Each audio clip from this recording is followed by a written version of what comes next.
Unayo furaha? Nyosha mkono wako namna hii.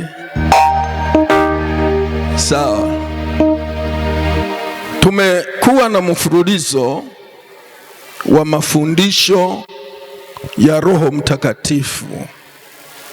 Hii ni kwa sababu tunahitaji Roho Mtakatifu ili atuongoze, aduhekimishe, adufunulie, lakini adutie nguvu pia.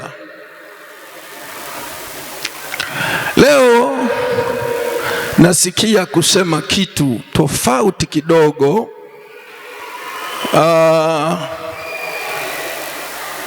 Nahitaji nizungumze kuhusu dhambi.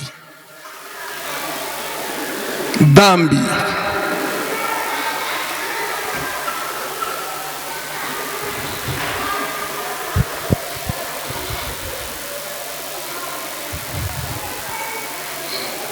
Watu waliookoka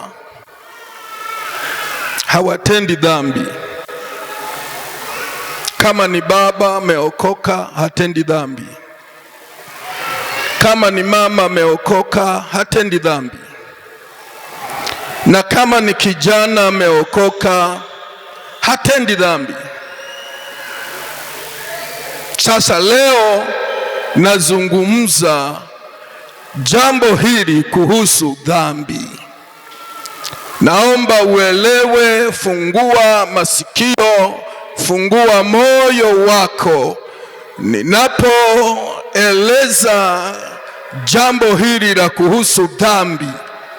Mungu aachilie ufahamu ndani ya mioyo yetu, ufahamu wake wa kimungu, kwa sababu sisi tu watu wake na tu watoto wake. Katika maeneo haya tuweze kujifunza na tuweze kufahamu. Wakati mwingine mtu anaweza kuishi katika tabia ya kutenda dhambi bila kujua. Kwa hiyo ni muhimu hivi vitu kuvisema na kuvifundisha ili watu tupate kutambua na kugundua.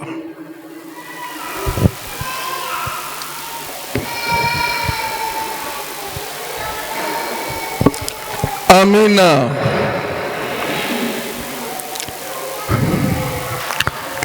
Hivi vipengele sijui kama unaweza ukaviandika ambavyo niliviweka hapa. Nimeandika hivi: mwanadamu aliumbwa tayari akawekwa katika dunia ambayo tayari kuna adui mkuu wa Mungu ambaye ni Ibilisi na Shetani. Mwanadamu aliumbwa tayari akawekwa katika dunia ambayo tayari kuna adui mkuu wa Mungu ambaye ni Ibilisi na Shetani.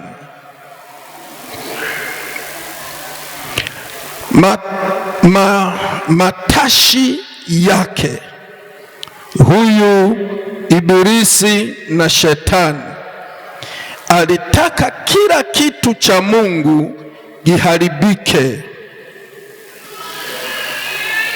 Haya ndio matashi ya Shetani, kila kitu cha Mungu kiharibike.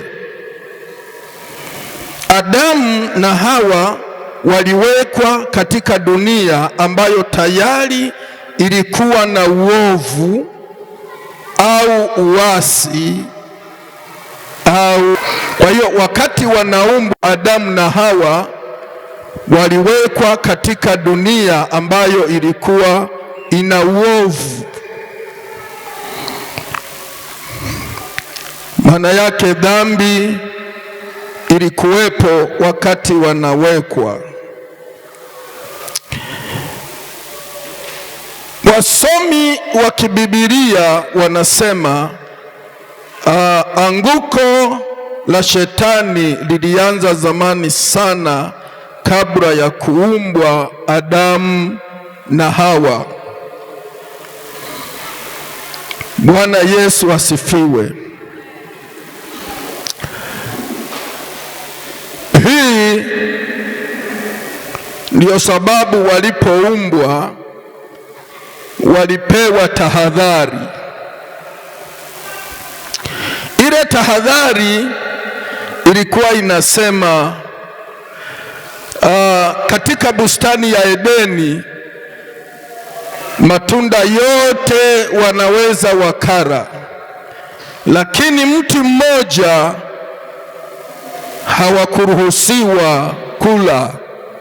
Ni kwa sababu ya upendo wa Mungu kuwapa tahadhari ili wajiepushe na mtego wa shetani. Sijui kama tuko pamoja. Tuko pamoja.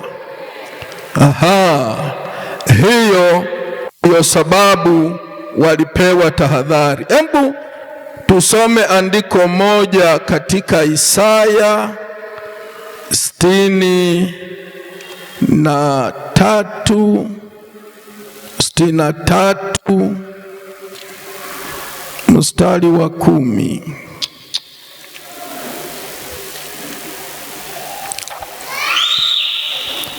Isaya 63 mstari wa 10. Biblia inasema, lakini wakaasi wakamhuzunisha Roho yake Mtakatifu, kwa hiyo akawageukia, akawa adui, akapigana nao.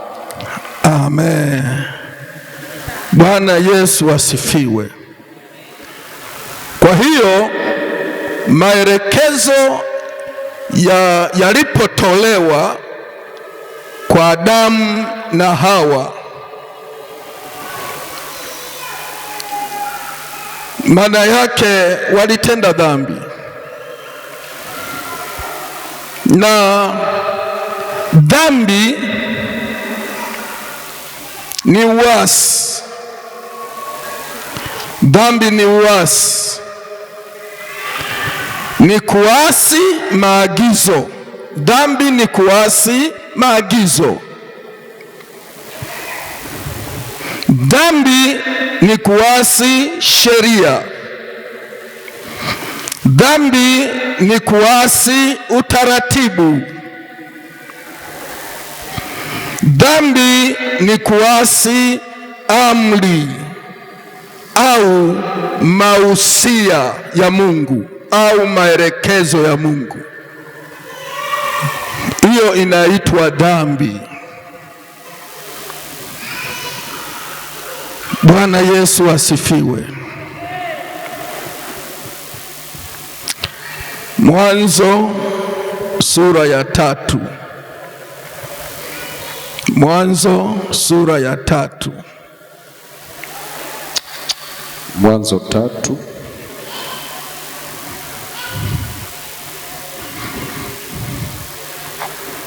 Anza kabisa moja. Mwanzo sura ya 3 mstari wa 1. Niombe kama na Biblia, fungua Mwanzo sura ya 3.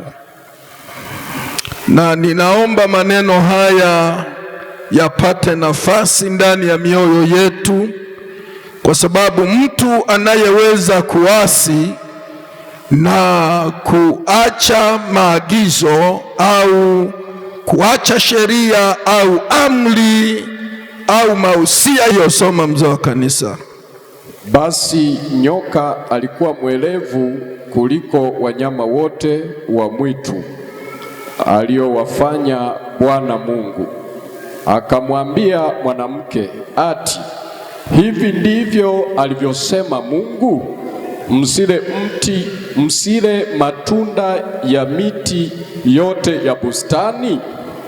Mwanamke akamwambia nyoka, matunda ya miti ya bustani twaweza kula, lakini matunda ya mti ulio katikati ya bustani Mungu amesema, msiyale wala msiyaguse, msije mkafa. Nyoka akamwambia mwanamke, hakika hamtakufa, kwa maana Mungu anajua ya kwamba siku mtakapokula matunda ya mti huo mtafumbuliwa macho, nanyi mtakuwa kama Mungu, mkijua mema na mabaya. Mwanamke alipoona ya kuwa ule mti wafaa kwa chakula, wapendeza macho, nao ni mti wa kutamanika kwa maarifa, basi alitwaa katika matunda yake akala, akampa na mmewe, naye akala. Wakafumbuliwa macho wote wawili, wakajijua kuwa wa uchi, wakashona majani ya miti, wakajivika nguo. Kisha wakasikia sauti ya Bwana Mungu akitembea bustanini wakati wa jua kupunga. Adamu na mkewe wakajificha kati ya mti ya bustani, Bwana Mungu asiwaone. Bwana Mungu akamwita Adamu akamwambia, uko wapi? Akasema, nalisikia sauti yako bustanini, nikaogopa, kwa kuwa mimi ni uchi, nikajificha. Akasema, ni nani aliyekuambia ya kuwa uchi? Je, umekula wewe matunda ya mti niliyokuagiza usile? Adamu akasema, huyo mwanamke uliyenipa awe pamoja nami ndiye aliyenipa matunda ya mti huo nikala. Bwana Mungu akamwambia mwanamke, ni nini hili ulilolifanya? Mwanamke akasema, nyoka alinidanganya nikala. Bwana Mungu akamwambia nyoka, kwa sababu umeyafanya hayo, umelaaniwa wewe kuliko wanyama wote na kuliko hayawani wote walioko mwituni. Kwa tumbo utakwenda na mavumbi utakula siku zote za maisha yako. Nami ninaweka uadui kati yako na huyo mwanamke, na kati ya uzao wako na uzao wake, huo utakuponda kichwa na wewe utauponda kisigino. Akamwambia mwanamke, hakika nitakuzidishia uchungu wako, na kuzaa kwako kwa uchungu utazaa watoto, na tamaa yako itakuwa kwa mmeo, naye atakutawala.